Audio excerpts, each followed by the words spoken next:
Hello students, आज हम class 12th का 10.1 एक्सरसाइज जो कि वेक्टर अलजेब्रा से रिलेटेड है हम उसको सॉल्व करेंगे। वेक्टर अलजेब्रा को पूरी तरह से मैंने डिस्क्राइब किया हुआ है अपने ट्यूटोरियल वीडियो में, जिसकी प्लेलिस्ट ऑलरेडी डिस्क्रिप्शन में अवेलेबल है, आप जाके देख सकते हैं।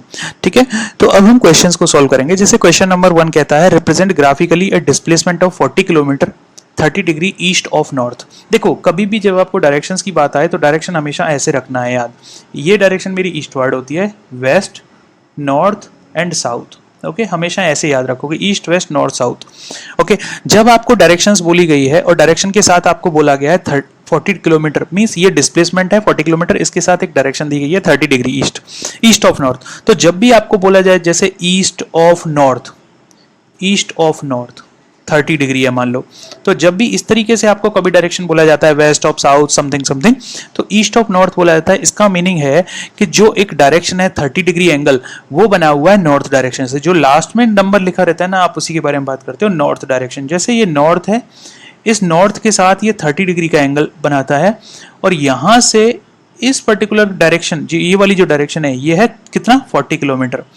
तो ये हो गई मेरा वेक्टर, तो ये डिस्प्लेसमेंट हो गया, ये उसकी डायरेक्शन हो गई 30 degree. So this is 30 degree east of north, means north से 30 डिग्री का एंगल बनाता है ईस्टवर्ड डायरेक्शन में।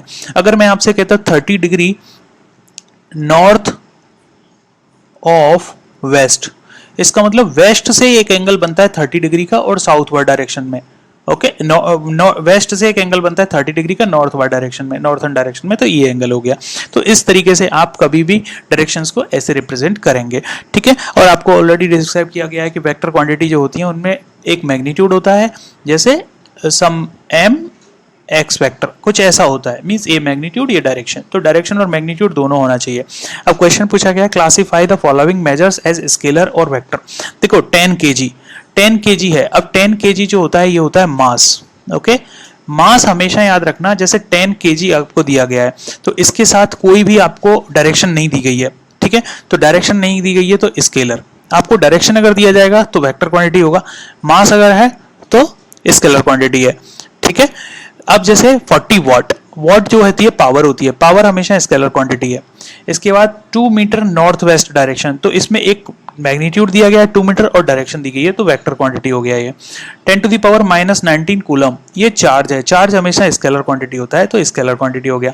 40 डिग्री, जैसे 40 डिग्री ओनली एंगल दिया गया है, अब ईस्ट वेस्ट या नॉर्थ साउथ तो कुछ दिया नहीं है, तो स्केलर क्वांटिटी। 20 मीटर पर सेकेंड स्क्वायर, देखो ये क्या है, एक्सेलरेशन। एक्सेलरेशन हमेशा एक वेक्टर क्वांटिटी होता है, so it is a vector quantity. Okay, so ये वेक्टर क्वांटिटी होती है एक्सेलरेशन जो होती है।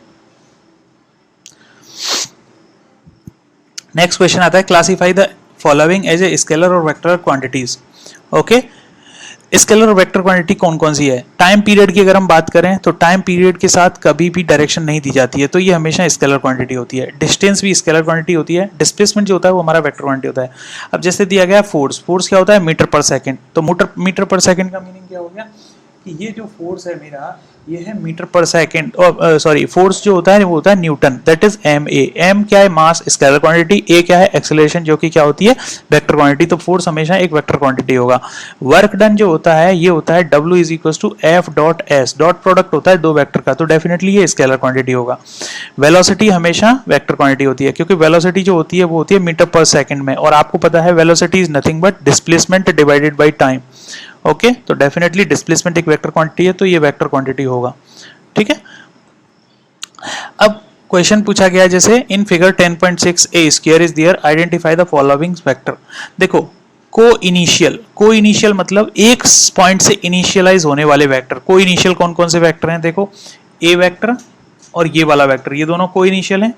यस, अब अगर आप देखो तो ये वेक्टर, बी वेक्टर की बात अगर हम करें और सी वेक्टर, क्या कोई इनिशियल है, नहीं। लेकिन आप अगर इनको देखो तो ये बी वेक्टर और सी वेक्टर ये दोनों कोई इनिशियल हैं। ठीक है, अब क्वेश्चन आता है इक्वल वेक्टर। देखो इक्वल वेक्टर वही होते हैं जिनका magnitude as well as direction equal रहती है। तो मैग्नीट्यूड और डायरेक्शन दोनों में कौन सी इक्वल है, क्योंकि ये स्क्वायर है, तो डेफिनेटली डी वेक्टर और बी वेक्टर क्या होंगे, इक्वल वेक्टर होंगे।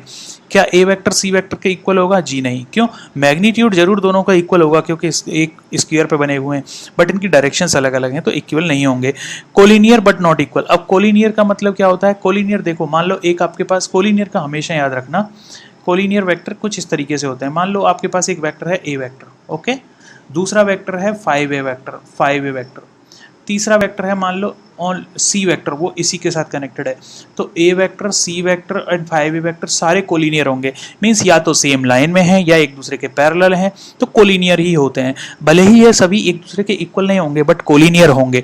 अब मान लो मैं आपसे कहता हूँ ये है मेरा ए वेक्टर और इस डायरेक्शन में जाता है मेरा सी वेक्टर, क्या दोनों कोलिनियर हैं? आंसर विल बी यस, दोनों कोलिनियर होंगे क्योंकि सेम लाइन पे लाई करते हैं। सेम लाइन या parallel to each other collinear होगा। So same line oblique same direction, same direction oblique parallel to each other. अगर ऐसी कंडीशन होगी पैरेलल टू ईच अदर तो सारे कोलिनियर वेक्टर्स ही होंगे, ठीक है, तो हमेशा याद रखना। अब जैसे क्वेश्चन पूछा गया है कोलिनियर तो हैं बट इक्वल नहीं है। अब देखो क्या डी वेक्टर और बी वेक्टर कोलिनियर हैं? यस कोलिनियर हैं बट दोनों इक्वल भी हैं, ठीक है, magnitude as well as direction इन दोनों की इक्वल है, तो ये हमारा नहीं होगा। इसका बाद ए वेक्टर और सी वेक्टर को देखो, ए वेक्टर और सी वेक्टर कैसे हैं? कोलिनियर, क्या इक्वल है? नहीं, क्योंकि दोनों की डायरेक्शन अलग है। तो definitely A vector and C vector ये इसका आंसर होगा। ये कोलिनियर तो हैं बट एक दूसरे के इक्वल नहीं है, ठीक है। अब जैसे क्वेश्चन पूछा गया है A vector and minus A vector are collinear. चलो ए वेक्टर अगर मान लो इस डायरेक्शन में होता है तो डेफिनेटली माइनस ए वेक्टर इस डायरेक्शन में होगा, तो क्या ये दोनों कोलिनियर हैं? यस, मैंने बोला ना कोलिनियर वेक्टर जो होते हैं वो या तो पैरेलल होंगे या सेम लाइन पे लाई करेंगे, वो सारे वेक्टर्स कोलिनियर होते हैं। तो आंसर इज करेक्ट, ये सही है, ये ट्रू है कि ये कोलिनियर हैं। नेक्स्ट आता है two collinear vectors are always equal in magnitude. No, not at all, ऐसा कभी हम नहीं कह सकते कि मैग्नीट्यूड में इक्वल होंगे, क्योंकि हमने अभी भी बोला है कि मैग्नीट्यूड भले ही अलग अलग है दोनों का, लेकिन डायरेक्शन अगर सेम है या पैरेलल है एक दूसरे के तो कोलिनियर ही होंगे। इसके बाद पूछा गया है कि two vectors having same magnitude are collinear. बिल्कुल नहीं, ये तो फिर वही बात हो गई कि सेम मैग्नीट्यूड होने पे कोलिनियर होंगे, जी नहीं, ठीक है। क्योंकि जैसे आपको मैं बोलता हूं कि एक है मेरे पास 5i वेक्टर और ये है 5j वेक्टर, दोनों की डायरेक्शन भले ही अलग अलग है लेकिन मैग्नीट्यूड कितना है? 5 इसका है, इसका भी 5 है, तो भले ही डायरेक्शन अलग अलग हुई लेकिन मैग्नीट्यूड इक्वल हुआ है, तो मैग्नीट्यूड इक्वल होने पे दो कोलिनियर वेक्टर इक्वल नहीं होंगे, ठीक है। So this is also false. इसके बाद आता है two collinear vector having same magnitudes are equal. दो कोलिनियर वेक्टर हैं, सेम मैग्नीट्यूड है अगर, तो क्या वो इक्वल होंगे? देखो एक मान लेते हैं कि एक है आपका ए वेक्टर और दूसरा एक है 2a वेक्टर मान लीजिए, दूसरा है -2a वेक्टर, तो डेफिनेटली दोनों के मैग्नीट्यूड इक्वल हैं, डायरेक्शंस अलग अलग हैं फिर भी कोलिनियर है। अब क्वेश्चन कहता है कि दो वेक्टर्स ऐसे हैं जिनका मैग्नीट्यूड इक्वल है, ओके, मैग्नीट्यूड इक्वल है, क्या कोलिनियर होंगे? Okay, so two collinear vectors का मैग्नीट्यूड इक्वल होगा, ऐसा पॉसिबिलिटी हो सकती है क्या? देखो ये है मान लीजिए 2a वेक्टर और ये है a वेक्टर, मैं एक माइनस ए वेक्टर मान लीजिए, तो दोनों का मैग्नीट्यूड डिफरेंट है बट कोलिनियर है। It means two collinear vector can have और not have same magnitude, so this is also false. तो ये भी फॉल्स, ये भी फॉल्स, ये भी false, this is true, okay. तो इस तरीके से आप बाकी क्वेश्चन एक्सरसाइज को सॉल्व करेंगे, even though I also will try to solve.